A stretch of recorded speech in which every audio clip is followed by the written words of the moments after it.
मुस्लिम के मन में कहीं ना कहीं अब फिर दोबारा से ये भय है कि मुस्लिम गुर्जर समाज वोट देगा या नहीं देगा, ताकि फिर हमें हार का मुंह ना देखना पड़े। नमस्कार, आप देख रहे हैं द फ्रंट न्यूज और मैं हूं आपके साथ आशीष तिवारी। राजनीति की जब बात होती है तो चौथे स्तंभ की बात प्रमुखता से रखी जाती है। चौथा स्तंभ देश की हक और हुकूक की बात करता है, वो न्याय संगत बात करता है, जनता की आवाज़ उठाने की बात करता है। ऐसे में अगर हम पत्रकारों से समझें कि राजनीति खतौली की कैसी है, खतौली विधानसभा क्षेत्र में कैसा रहा है माहौल, 2012 में किस आधार पर चुनाव लड़े गए थे, 2017 में किस हिसाब से यहाँ से विधायकी लेके गए थे और 2022 में क्या कुछ समीकरण बना था, किसका जनाधार ज़्यादा है और उन जनाधार के आधार पे कैसे सत्ता हासिल हुई, इन सब विषयों को लेकर के हमारे स्थानीय पत्रकार हैं और पूरी एक टोली है, एक जत्था है, इनसे जानने की कोशिश करें। क्या शुभ नाम है? आरिफ खान, दैनिक भास्कर। भास्कर से। जी सर। 2012 से अगर हम समझने की कोशिश करें खतौली को और ख़ासतौर से विधानसभा क्षेत्र के आधार पे, तो क्या इसकी ज़मीनी हकीकत?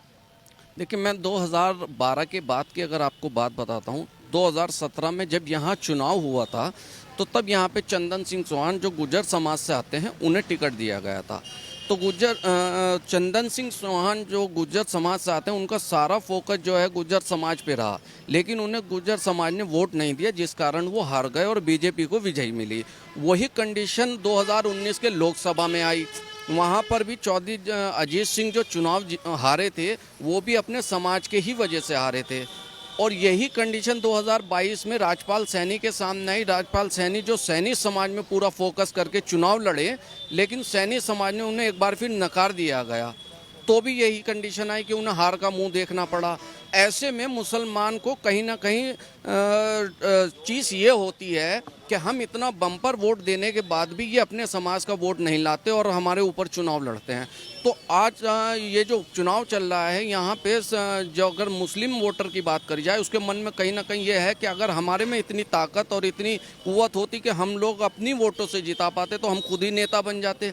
अब जैसे ही मदन भैया आए हैं, मुस्लिम वोटर को कम रिझाने का और गुर्जर समाज पे ज़्यादा फोकस कर रहे हैं, जबकि मुस्लिम के मन में कहीं ना कहीं अब फिर दोबारा से ये भय है कि मुस्लिम गुर्जर समाज वोट देगा या नहीं देगा, ताकि फिर हमें हार का मुंह ना देखना पड़े। खाली मुस्लिम समाज से नहीं जीत पाएगा, तब तक कोई ऐसा प्रत्याशी आए जो अपने समाज का वोट लाए और उसके बाद मुस्लिम समाज से वोट ले, तो यहाँ पे दूसरी पार्टी को जीत मिलेगी। अन्यथा यहाँ पर भारतीय जनता पार्टी का परचम फिर से लहराया जाएगा। अच्छा, जैसे अगर हम मतदाताओं की बात करें तो यहाँ बहुसंख्यक के रूप में तो मुसलमान ही है।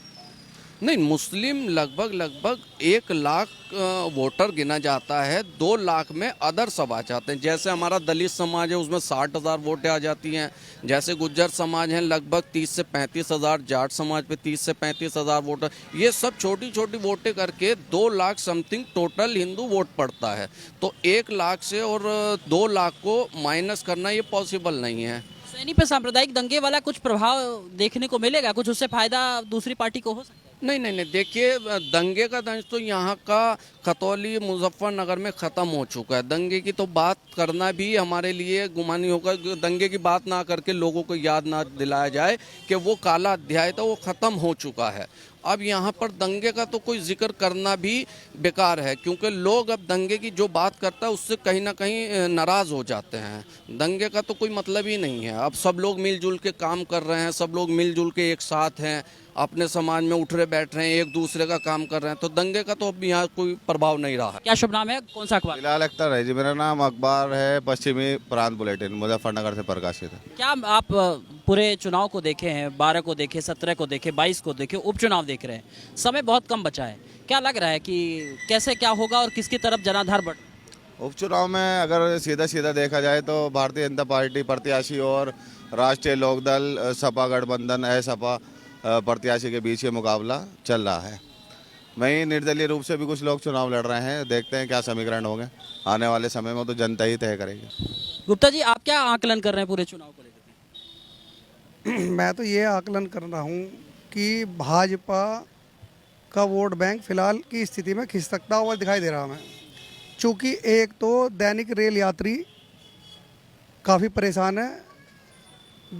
ये कोरोना से पहले यहाँ पर सभी ट्रेनें अधिकतर रुकती थी, लेकिन अब कोरोना के बाद क्या किया कि इन्होंने ट्रेनें रोकनी बंद कर दी। उस ट्रेन के अंदर जो यात्री सवार होते हैं वो किसी एक बिरादरी के नहीं होते हैं, सभी बिरादरी के होते हैं, दैनिक यात्री होते हैं, पढ़ने वाले बच्चे भी हैं। लगातार दैनिक यात्री अपना मुद्दा उठा रहे हैं। भाजपा के केंद्रीय मंत्री डॉक्टर संजीव बालियान के सामने भी रखा, उन्होंने कहीं से कह भी लिया कि भाई ट्रेन रुकवाना शुरू करें। सकौती के अंदर एक दिन में ट्रेन रोक दी गई, वो देवबंद में एक ही दिन में ट्रेन रोक दी गई। खतौली में जो ट्रेन रुकती थी वो रुकनी बंद हो गई, और उन्हें रोकने के लिए डॉक्टर संजीव बालियान कह रहे हैं कि जब मंत्रिमंडल रेलवे का बैठेगा तब वहाँ मुद्दा रखा जाएगा। भाई ऐसा क्या मुद्दा रखा जाएगा? तो वो लोग नाराज हैं, वो लोग नहीं चाह रहे कि वो वोट दें, वो कह रहे हैं कि हम वोट ही नहीं देंगे। अगर इस तरीके से भाजपा जब हमारी समस्या का समाधान नहीं करेगी हम क्यों वोट देंगे? उधर विधायक निवर्तमान विधायक विक्रम सैनी जी हैं, वो अपनी बयानबाजी से चूकते। उन्होंने रवा राजपूत बिरादरी को नाराज करने का काम कर दिया 2 दिन पहले। कल उनका बहिष्कार किया गया। मैं गगदाड़ी गांव में गए, उनका वहाँ पर खुल कर बहिष्कार किया गया कि भाई जब आपको हमारी वोट ही नहीं चाहिए थी तो आप यहाँ गांव में क्या करना है। वहाँ से उन्होंने पुलिस गाड़ी में बैठा के इस तरह निकाल के लाई। तो विक्रम सैनी भी अपने बयान को नहीं रोकते, वो भी कुछ ना कुछ बयानबाजी करते हैं। उधर रेल यात्री भी नाराज है, उधर विकास के मुद्दे के बजाय दंगा की मुद्दे की बात की जा रही है। शिक्षा, स्वास्थ्य और इन सब विषयों को लेकर के कोई इस तरीके का इस बार उपचुनाव में मुद्दा नहीं चल रहा है। सिर्फ जीतने की ओर सबका ध्यान है। वो चाहे कि दंगे के नाम पे जीतना हो, बाहुबली के नाम पे जीतना हो, किसी का यहाँ के किसी जो विकास के मुद्दे हैं, जनता की परेशानियाँ हैं, उनकी तरफ किसी का कोई ध्यान नहीं है, ना कोई ध्यान देना चाह रहा। सिर्फ उधर बाहुबली भाजपा वालों पर आरोप लगा रहे हैं, भाजपा वाले बाहुबली पर आरोप लगा रहे हैं। अरे भाई आरोप प्रत्यारोप तो चलता रहेगा, लेकिन जब तुम जनता के लिए काम करने के लिए यहाँ आ रहे हो तो जनता क्या चाहती है? जनता के बीच जा रहे हैं, लेकिन जनता से उनकी समस्या पूछने की कोई ज़रूरत नहीं है, सिर्फ अपनी भाषणबाजी करनी और निकल जाना। तो यही इनकी दिक्कत होगी। अगर वैसे फिलहाल की स्थिति में देखें, गठबंधन के प्रत्याशी के पास वोट बैंक काफ़ी बड़ा है, लेकिन जाट गुज्जर के बड़े नेता भाजपा में भी हैं। वो लोग भी अपने जो वोटर्स हैं उन्हें लुभाने का काम कर रहे हैं, समझाने का काम कर रहे हैं, क्योंकि उन्होंने काफ़ी लंबे समय तक काम किया हुआ है।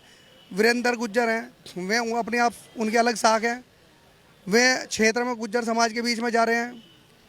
गठबंधन का भले ही गुज्जर प्रत्याशी हो, लेकिन वीरेंद्र सैनी इतने लंबे समय से उनका काम करते आ रहे हैं, तो क्या हमें उनकी बात नकार देंगे? जिस आदमी को उन्होंने देखा ही नहीं वो काम करेगा भी या नहीं, तो वो उसके कहने पे वोट देंगे या उनके कहने पे?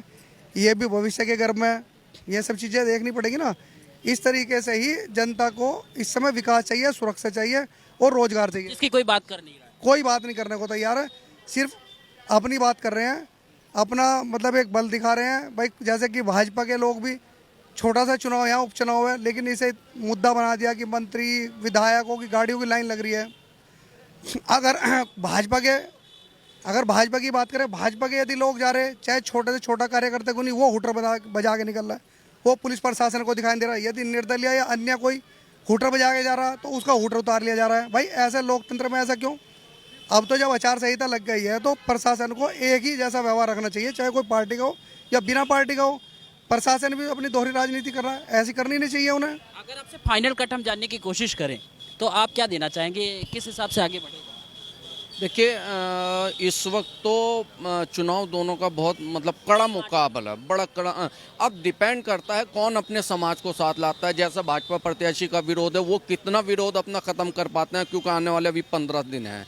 15 दिन में वो अपने नाराज़ हुए लोगों को कितना मना पाते हैं, ये आने वाला टाइम बताएगा। और अगर बात करें विकास की, तो विकास के नाम पे तो हमारे खतौली में कुछ हुआ ही नहीं है। हमारे जैसे शिक्षा की अगर आप बात कर लें, शिक्षा के नाम पर हमारे यहाँ कोई डिग्री कॉलेज नहीं है। हमारे जो बच्चे हैं यहाँ के बाहर पढ़ने जाते हैं, मेरठ जाना पड़ता है, मुजफ्फरनगर जाना पड़ता है। अगर हम भाजपा के बड़े नेताओं के किसी से इस बारे में, आज तक हमारे यहाँ किसी ने कॉलेज और शिक्षा के बारे में कोई बात नहीं की है। सिर्फ उनसे हिंदू मुस्लिम की आप बात कर सकते हैं। हिंदू मुस्लिम के नाम पर वो चुनाव जीतना चाहते हैं। अगर भाजपा ने खतौली के लिए कुछ विकास किया होता, जैसे पिछले 6 सालों से सरकार है, तो मैं समझता हूं कि शायद आज भाजपा के इतनी मंत्री और विधायकों की जितनी फौज खतौली में आ रही है, तो उसकी ज़रूरत नहीं पड़ती अगर हमारे यहाँ विकास होता। तो विकास के नाम पर ये चुनाव नहीं लड़ा जा रहा है, सिर्फ हिंदू मुस्लिम के नाम पे चुनाव लड़ा जा रहा है। अब जैसे श्रद्धा कांड हो गया, उसको बार बार बयान किया जा रहा है एक चीज़ को। उसमें ऐसा नहीं है कि बार बार ये कहा जाए कि हम विकास के नाम पे चुनाव लड़ें। जैसे गन्ना, हमारा क्षेत्र जो है किसानों से संबंधित है, गन्ना बेल्ट बोली जाती है। गन्ने का मूल्य चौधरी जयंत सिंह बार बार हर सभा में कह रहे हैं कि सरकार ने गन्ने का मूल्य अभी तक घोषित नहीं, गन्ने का मूल्य घोषित। किसानों की उस बात पे कोई ध्यान नहीं दे रहा, गन्ने पे कोई बोलने को तैयार नहीं है। सड़कों के लिए प्रदेश के मुख्यमंत्री ने कहा था कि 6 महीने में गड्ढा मुक्त करा दिए, 6 साल हो गए हैं हमारी, आप खतौली की सड़कें देख सकते हैं, तो विकास की तो आप बात करें ही ना।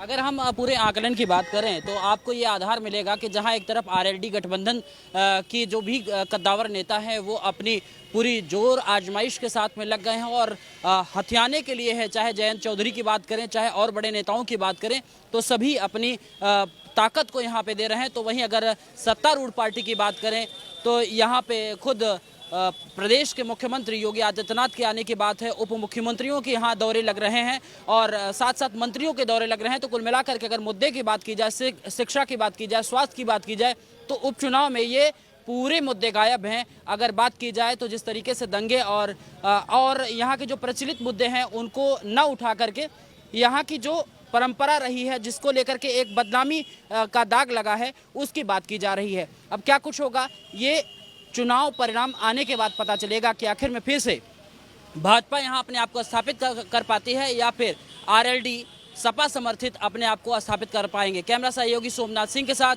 आशीष Tiwari, the front news, Khatauli, Uttar Pradesh. The Front News. Please subscribe and press the bell icon.